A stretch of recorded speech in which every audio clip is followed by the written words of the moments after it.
to know when you're gonna. There we go. Now we're recording, and now there's no cussing Wes. All right, so I'm going to share a screen, and then I'm going to go back and so what we're going to cover here today is we're just going to cover as far as the real estate requirements to licensing in South Dakota. If you have interest in real estate, of course, that's probably going to be one of the most important things that you're going to have questions on, is what it takes to get licensed. And then in addition to that, of course, what the pre-licensing course is really like. Now, as far as it goes here today, you're welcome to break in and ask any questions that you might have as we go through. We will have a question and answer at the very end if you want to save some of those questions, because they might be answered as we go forward. So Dakota Real Estate Careers and Education, not a ton about the school or about myself, but I did start teaching. I started real estate 22 years ago, and I started teaching, I think if I looked it up, it was about 3 or 4 years into real estate. And I started at Southeast Technical Institute, and I did that on the side while I was selling real estate, and it added some income to my real estate career, in addition to the fact that I was able to help other people get licensed at Southeast Tech. It was mostly for credits for them, and there were maybe 1 or 2 per class that would actually take it. So it was Monday, Wednesday, and Friday, or a night class. So I also taught prior to that at ProEd. That's one of the schools that is still in existence here today. And I taught a couple different sections at ProEd. And so that's how I got into the real estate instruction. And then about 2 years ago, I decided to go ahead and start the school up again. And then mostly what I've done is for people who are going to work with me. And I think almost everyone who's been through the course has been with either work with someone at EXP.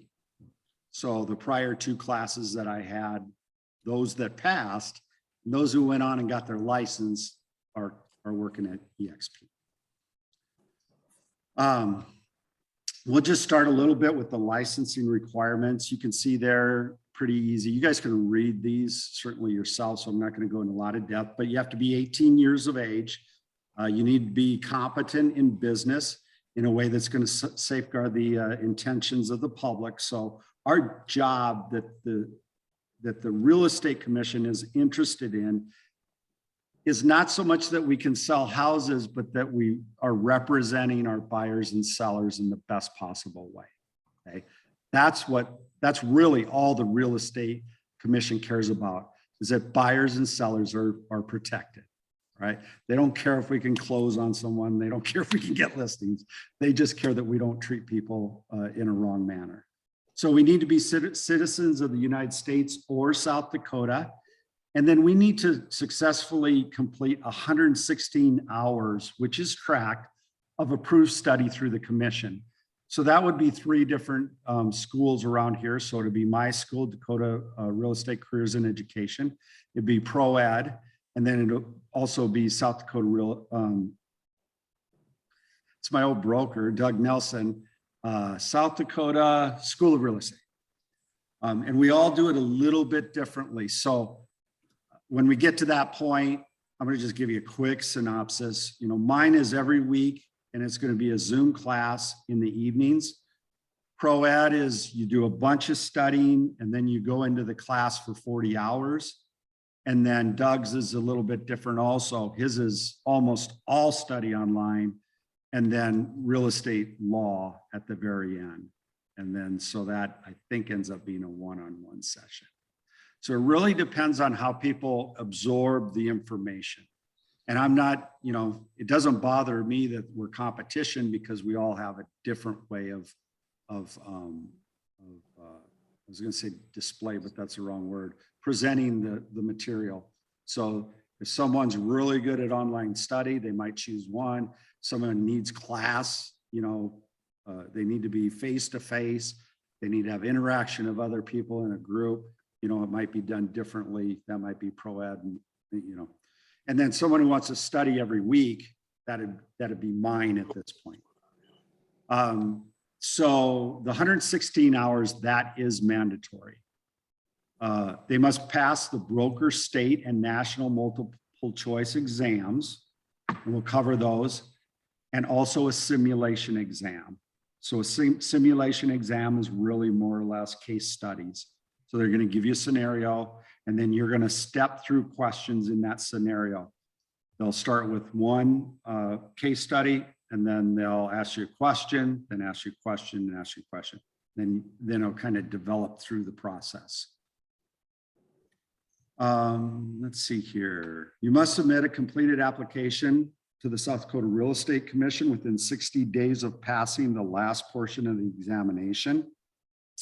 So once you pass, let me clarify this. Within 60 days of passing the state's examination, not the one that we're giving to pass the course. So we'll do 116 hours. You'll take a test.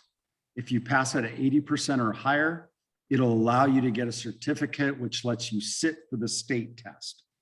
The state test is either given in Sioux Falls, Madison, or Rapid City. If someone is a apprehensive test taker, I would go to Madison. It's a very comfortable environment. The person, at least that I've heard, has been there to help proctor the test, has been very easygoing, very soothing. There's not a lot of people there. Sioux Falls is a little bit in different environment than that, but some people, don't care. Just give me the computer and I'm, pound it out. So it just really, depends on you and your test taking ability. So once you take that test in those Sioux Falls, Madison, or Rapid, then you have 60 days to choose a realtor, or 60 days to make application. And then at that point, you're either going to do it before you send in your application, or you could send it in and it goes into inactive status, and then choose a broker. Did I say realtor? I meant broker. Okay, so every licensed real estate agent, licensee, must perform business under a broker. So they can't go out and do their own business, right? Okay, let's see here. Denial of licensure, and I usually go through this in the first part of my classes, so I'm not going to go into too much depth, but there are reasons that you can be denied the application. So I would tell you this at this point, just real quickly, so that we don't have to go over each one, is that at some point, and I usually do it in my first class, so that someone can make a decision on whether they want to go to the state and say, I did this thing. It wasn't the right thing. Law enforcement didn't think it was the right thing. I got in trouble, which would be a felony. And because that could prevent you from getting your license, or an applicant, not you particularly, but an applicant. Also, I think one might be a bounce check for your application. Anything that has to do with misstatements, misrepresentation, anything where you're defrauding the public is, of course, going to be something where they don't want you to be a realtor. They're going to make that choice for you. All right, so licensing fees. First off, the one that we talk about right off the bat is, because it's the first step, is the real estate class. It's anywhere from $1,000 to $1,400, might even be higher in some schools. Mine's $1,000. I can't really speak for the others, and I wouldn't want to either. But I think the last time I checked, when I put the slide together, is between $1,000 and $1,400. When you go to take the national, state, and licensing, which is your state testing component, you're going to pay $98 for each test. Most people take the state and national test together, and then that's a $98 fee to do that. And most people come back and take the simulation for another $98. Okay, even if you took back to back the state portion and then the national portion and the simulation, the minimum would be $196 for the testing fee. At that point, if you pass it a 70% ratio or higher, then what you're going to do is go ahead and fill out an application. Well, first thing you're going to do is you're going to do a background check. And that starts with fingerprints. So you go down to the county office, they'll take fingerprints. They will, I think they give them back to you if I remember right. And then you send them into the state with your application. They do a background check. And then if that's okay, then they'll go ahead and process your application. That comes to about $267.50. And generally speaking, most people are going to already have their broker of choice decided when they send in their application to the state. Now, you wouldn't have to do that. The only thing is that it creates one extra step. So what they would do is at the state, they'd approve you, but they'd put you in inactive status until you decided on a broker to work with. And then you'd send in a form to activate it with a new broker. Okay. Any questions on that part, any of those so far? No. Thanks, Shelby. That is good when people say no. I'm never the guy who says no. So I will add something. You are right. You are the least expensive school out of anybody else. Everyone else is like over $1,200. Yeah, I don't know. We do pay for, Shelby, thanks for that. But we do pay for like our Dearborn material, we pay for books, and it's not like, oh man, he's making $1,000 a person, just like any business, right? It always looks better than it is. But so far, it's been just like people from EXP and then their recruits, you could say, or the people that they're working with. And that's always been good. I've enjoyed that just because it seems like there's some connection and some affiliation. And so, you know, that's worth a little bit to me. So anyway, okay, 3 parts we already talked about: national, state, multiple choice, and then the broker simulation. We'll go in those a little bit more detail. I don't know why it says condense this page. Somebody might be some advice here. The questions are really to test your ability and knowledge on the skills, fundamental skills in real estate. There's going to be 2 types of, actually there's 3 types of questions. And we go over this in depth in my school, and people sometimes roll their eyes. But if you know how they're going to test, it gives you a much better opportunity to pass, right? So what I do is, and even I started at Southeast Tech, I always did this, is I always call them freebies. I used to say, hey, this is a freebie. And what that meant was the predominance or the chance of it being on the test is very high, like probably 90% or 100% that it's going to be on there. Like the state test, it will always have the question, when is the earnest money deposit required? And the answer is not 48 hours, not 24 hours. It's the next banking day, right? That will be on every single test, almost guaranteed. So, you know, what I try to do is I try to help people step through most of the questions. There's going to be a ton of agency. It's even broken down by percentages. How much is going to be on buyer and seller agency questions? And then we focus on the ones that are going to be on there. I even go as far as saying, don't worry about this. Don't worry about this. And that's because it might be a question on there, but guess what? The chances, I mean, you might have to read a whole chapter to get one question. It'd be better to get that question wrong and not even read the darn chapter and spend 2 or 3 hours on the chapter. Then it'd be better spent on agency or contract law. Okay. So that's just a little bit of the philosophy of how I do that. So these are the 3 different question levels.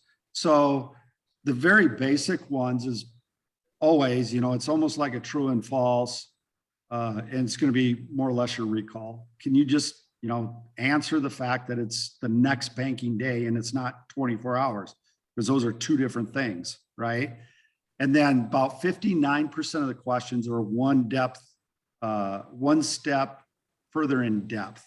So they're not only knowing that it is next bank, this is very simplistic, but the next banking day that it needs to be deposited, the scenario they give you is, you know, it's the Friday before, what's a Monday holiday? Labor Day, something like that. And then the application is, when does it need to be deposited?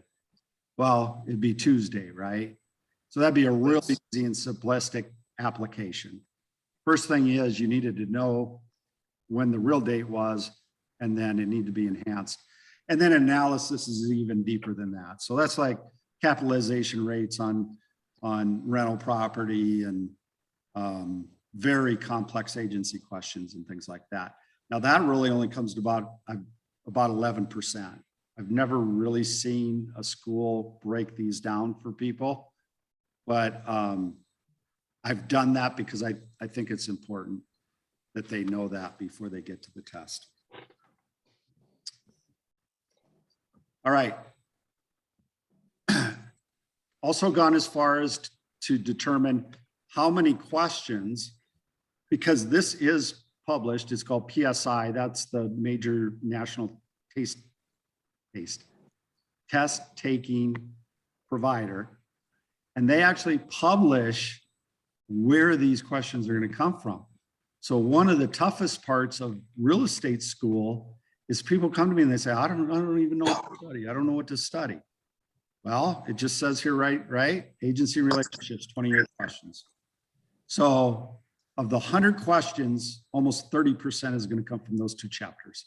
So of course, that's where we focus and that's where they should focus.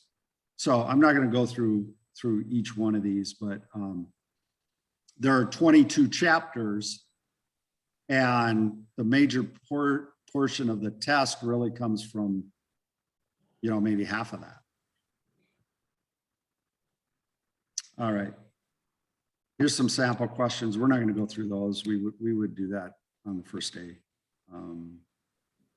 So the state portion of the test is a 50 question test, and it's just on the state license laws and rules. And we have within our school, we have a summary of questions that we know are asked predominantly. Now, you could go through the license law, which if you could get through like 2 or 3 codified laws, I'd say, you might as well be a lawyer, but because it's rough, it's really rough. But we will use both texts, but for the most part, we're going to use, just kind of some summary questions and prep you for the ones that we see the most. Now, I want to say one thing though, just in case I don't want the state to hear that I'm just prepping for the answers. The knowledge and the content of what those answers are, we want to make sure you have that, and that's provided to you, okay? Not just so you can answer the questions and move on.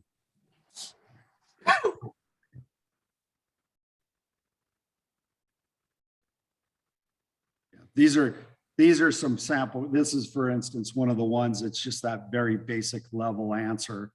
And it just says how many commissioners, and that's usually on there, which is weird, but. We talked a little bit about the simulation examination. What did you think about that, Shelby, when you took it? It was the only one that I passed the first time. Really? I've heard some people, I heard that. Yeah. It was the only one that I passed the first time. I had to take state and national like 3-4 times. Okay. But yeah. And not to scare anybody, but I've heard, of course, there's people who pass on the first time.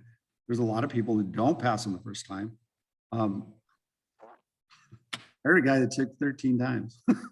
So, and it wasn't his knowledge base. It just was, he was that apprehensive about taking tests. But he did he did make it through. So, and guess what? The guy sells a lot of real estate. He sells a lot of real estate. So it doesn't matter how many times you test. Right. It matters if you get your license, and you know, if you're that aggressive in taking the test and passing, then you're probably going to be a pretty darn good real estate agent. So, all right.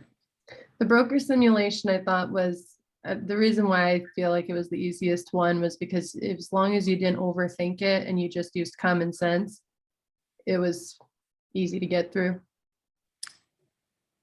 Yeah, I think that's true. Yeah. Mhm. And if you have a mind if you're always thinking about and you naturally want to help protect someone's interest and you want to do the best for them, then I think it's very easy. Now, For sure. I did have an agent that worked for me who always kind of deals in that gray area. And it was really hard for him because he always was reading like, what if they do this? And, it just was, but I think if you're looking out for your client's best interest, it really is common sense. For sure. All right. I won't go into too much detail on this, but I always think that people need to know, really what it's going to cost. So Realtor Association, multiple listing application fee, it's going to be $200. Your multiple listing system fee, which is your MLS, is going to be $660. You're going to have local dues, you're going to have state and national dues, and then a Supra key, and then Arizona emissions insurance. So in a year, and that's if you start in January, it's going to be roughly $2,200. If you start in June, those are going to be prorated. So, it's going to be less. And then if you start in September, it's even going to be less. What I always do want to say is, where can you start a real business, a real one, where you have an opportunity to have GCI, gross commission income, of $6,000, $7,000, $8,000 on one product. I'm not talking about one shake, one pair of tennis shoes, one necklace, one whatever, and make $1 or $2. I mean, you sell one, and then your commission is somewhere between $6,000 and $8,000. Where can you have a job like that and self-employed where you can put in $2,200 and end up well in excess of that, right? So, you do 10 deals and it's, make your calculation. So there's no cheaper business to start than to be a real estate agent with the upside. All right. The Dakota Real Estate Careers and Education, which is a long title that I chose, because we do more than just education, talk about career in real estate. So that has a little bit to do with the EXP. It also has to do with secondary courses that we're gonna give. But the course content is going to be the Dearborn Education online system. So that system is just an online course. It's probably the best known. I'm not going to say it's the best. It is the one that's been around for the longest. That encompasses about 54 to 60 hours of the course. And then you're going to take that independently. That course is going to be ideally within our program. It's set up so that we'll review chapters 1. I mean, you'll take online through Dearborn chapters 1 through 3, and then we'll cover it that Wednesday or Thursday night, when we decide to start, right? And then 4 through 6, number 4 was always agency, and so that's going to be just one night.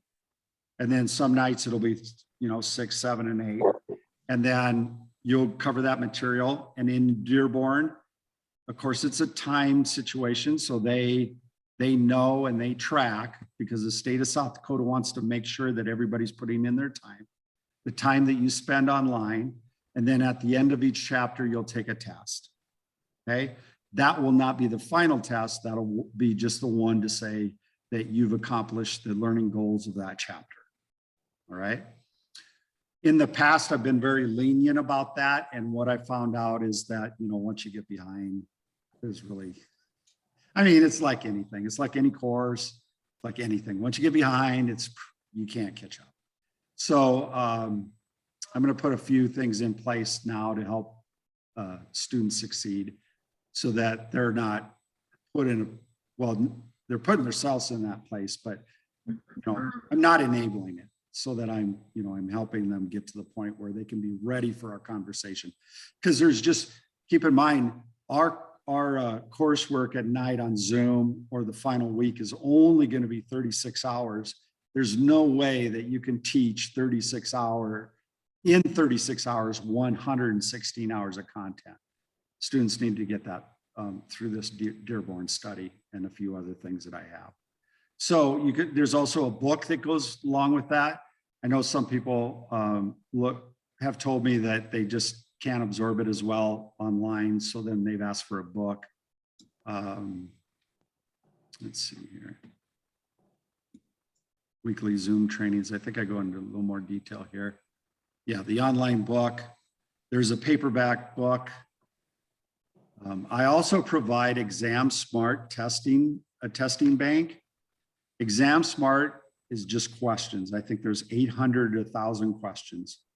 And basically what you can do is jump into that testing bank and test and test and test and test and test. Now, everybody learns a little bit different way. The way I learn personally is I just jump into the test and I start taking the test. And then when I get to a question that I did, I'll read through it a little bit, skim through the material, and then I'll jump in and start taking the test. Because I always want to know, like, where am I at? Am I getting like all of them wrong? Then I need to go back and do a little more work on it. Am I doing half of them wrong? Am I getting about 60, 70% correct? If that's the case, then I'm going to just start taking tests. And then when I get to one, it's like, ooh, obviously I didn't understand contracts and listing agreements. So then I'll go to the book or the online book or the online material, and then I'll study that more.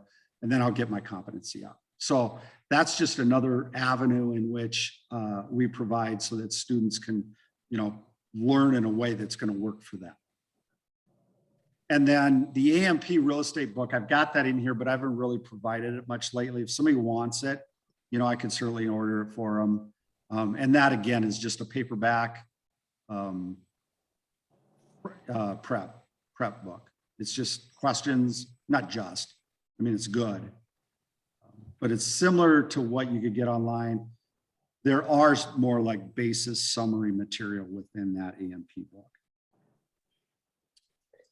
which I think is pretty close to the Dearborn. So that's why I don't think it's, greatly valued.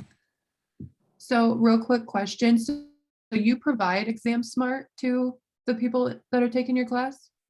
I am so far, yeah. I think that's $39.95. I think it's $39. I think I paid over $50 for it last time. But that's great. It might be, yeah. It might be up, Shelby. I don't know. Okay. Yeah. But that's great. I have provided it. That is. See, by the time we get done, Shelby's going to have me up to $1,400. So sign up with him now before I convince him to raise his prices. Yeah. It is slowly going to go up. Last time, I think I did 900 or something, but with the things that are provided, that book alone, the Dearborn book, is really expensive. I'm sure. So, okay. Oh, does somebody have a question? All right. So here's the breakdown. And the reason why I want to explain it to you, because it's important to the state, and also so that you know what to expect if you decide to sign up. But the National Content Online Study encompasses about 60 hours. We also have, and this is under another system, Christian set it up. It's not our preferred one, but the system was cheap, so that's what we used. And it's like Kajabi. So what happened was we took our material that we had on paper and we put it online so that it could be distributed to our students online. and then they could test online. That's going to be about 20 hours worth. So obviously, it's 80 hours. Now we have to supply 16 hours of material, 116 hours worth of material. So we have about 36 hours left. So the breakdown of that, which I don't have in a slide, is the way it comes out is the last weekend. What we'll do is a Saturday and a Sunday. So it'll be 8:30 to 4:30, Saturday and Sunday, with a 1 hour lunch.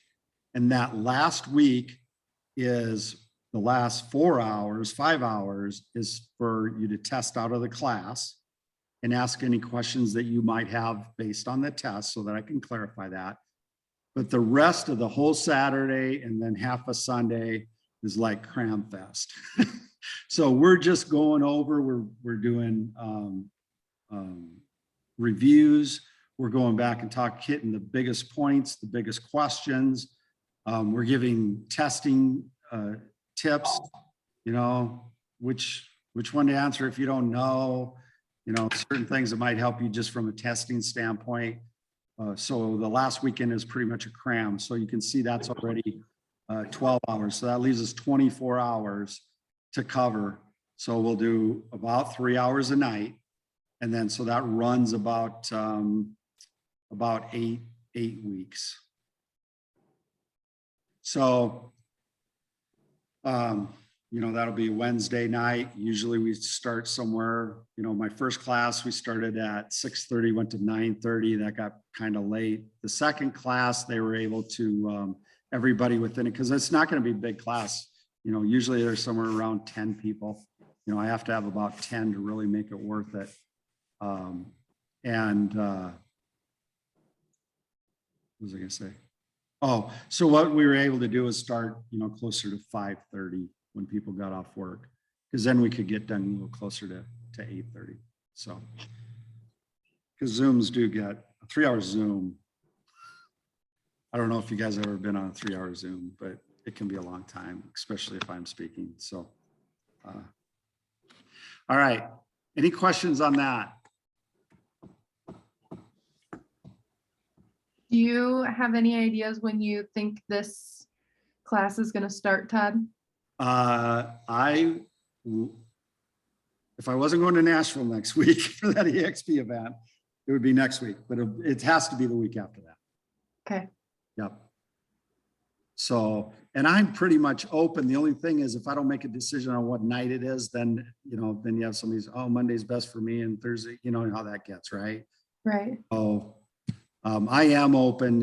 If someone says, hey, yeah, Todd, that sounds like what we want to do. This night would work best. I'd be open to at least look at those and say, hey, you know, this looks like the most people can do this night. So, yeah, I just think maybe Wednesday or Thursday.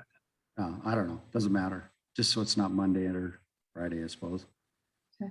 And do you normally do, like at the end, like testing out of the class? Do you normally do that over a Saturday, Sunday, or do sometimes you do it over like 2 Saturdays?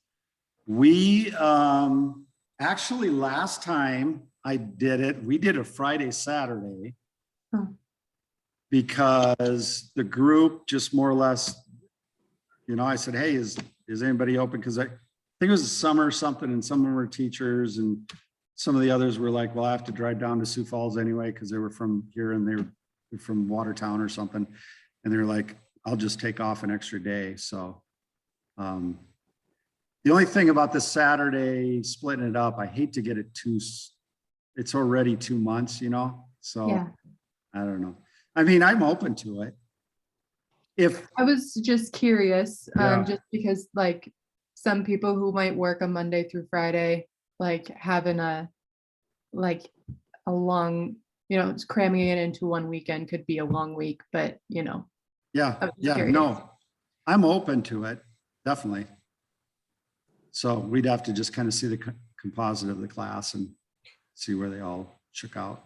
Also, it's supposed to be my responsibility to make a decision if we weren't able to come to consensus. So, yeah. All right. Well, okay, question and answer. What questions do you have?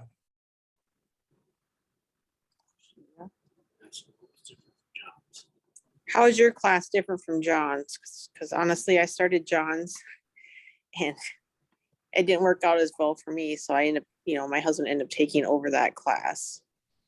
Yeah, do you mean Doug's? Or Doug's, yeah, sorry. Okay, okay. Yeah, I think, doesn't Doug do, and Global. here's a disclosure right now.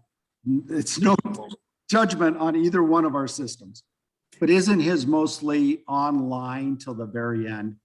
It is mostly online till the Yeah. very end, because he was 100 hours online and then 16 hours classroom. Yeah, yeah. So what I found is, and like I said, there's room for all the classes and the schools and the way they do it. What I found is what you're going to get more so is that the individual instruction. So you're going to have someone who's going to help you focus and hone in on what's important as far as the content that you just got done reading for that week.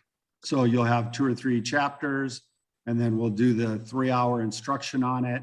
And then, anywhere from 1 to 3 chapters, instruction, key points, key topics, questions that I know we see from the test. And then that throughout that whole 2 months. Okay. Yeah. So you're going to have more you're going to have more individual. I still think it's more individualized instruction. So yours is more individualized, where his is more like you're on your own terms, basically. Right. Yeah. Okay. Which keep in mind, when I took it, and this is, when I took it, none of it was online. You had to, Right. you had to sit in a class. Right. Friday, Saturday, Sunday, Thursday, Friday, Saturday, Sunday, Thursday, Friday, Saturday, Sunday. So, and I don't know, maybe some people need, some people I'm sure would love to have that again. So. Okay. We can talk some more, Jenny, if you have any more particular questions, just when you get Okay. back, give me a shout. I'd be more than happy to Okay. discuss that.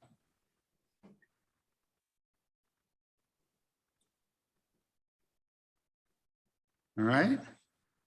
Anything about testing or school and we don't. Drew or Mike, do you guys have any questions?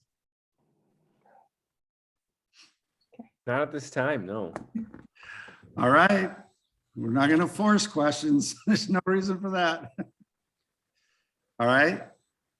Okay. 15, how long was that? Oh, 45 minutes? Well, we didn't get started. Okay. Little less. Yeah, good. Thank you, Todd. Thank you. Thank you. Good Very luck. good. If you guys need, if you have any questions individually or you offline or text or whatever, just give me a shout. And then Shelby, if you have anybody else, they can contact me separately, or I could just send them this recording also. Okay.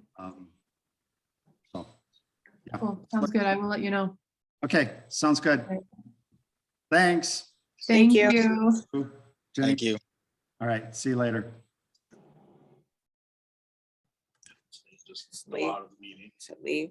Okay. Yep.